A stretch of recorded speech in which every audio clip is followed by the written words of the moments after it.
Hello my friends, ఈరోజు ఒక కొత్త వీడియోతో మేము ముందుకు వచ్చాము. మునగాకు పప్పు కర్రీ అండి.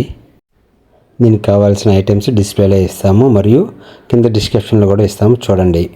ఇక్కడ మేము ఒక గ్లాస్ పప్పు, ఎండుమిరపకాయలు, కొద్దిగా మెంతులు, టమాటాలు తీసుకున్నామండి.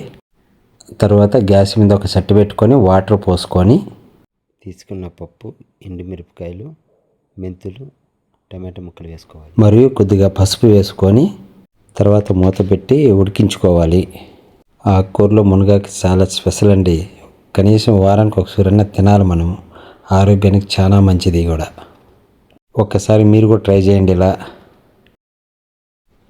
పప్పు బాగా ఉడికాక మనం రెడీ చేసుకున్న మునగాకు నీట్గా కడుక్కొని మనం ఉడకబెట్టుకున్న పప్పులో వేసుకొని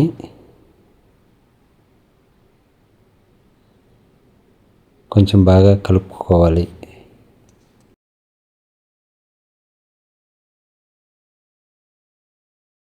మళ్ళీ మూత పెట్టుకొని కొంచెం సేపు బాగా ఉడికించుకున్న తర్వాత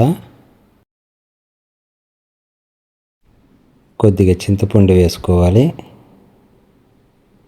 తర్వాత సరిపడ్డ సాల్ట్ వేసుకోవాలి.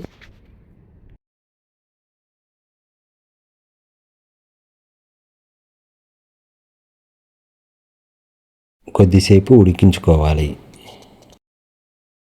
బాగా ఉడికిన తర్వాత దానిలోని టమాటా ముక్కలను సపరేట్ చేసుకొని బాగా ఎనుపుకోవాలి.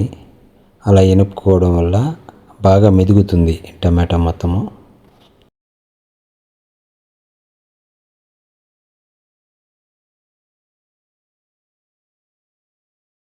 బాగా ఎనుపుకున్న టమాటా ముక్కల్లో మిగిలిన పప్పు, మునగాకును కూడా వేసుకొని కొంచెం పచ్చిగా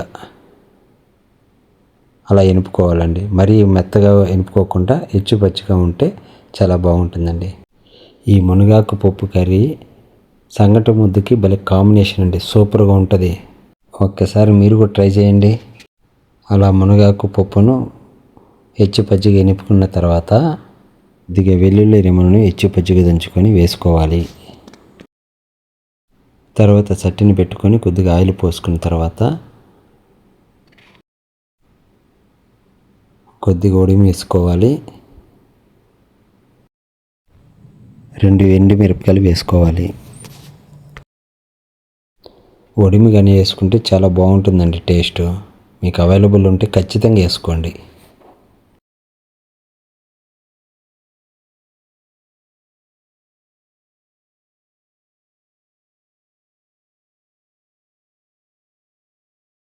కొద్దిగా కరివేపాకు వేసుకోవాలి. తర్వాత మనం ఎనుపుకున్న మునగాకు పప్పుని వేసుకొని బాగా కలుపుకోవాలి.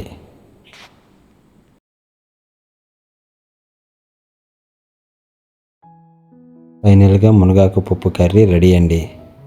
ఒకసారి మీరు ట్రై చేయండి, చాలా బాగుంటుంది.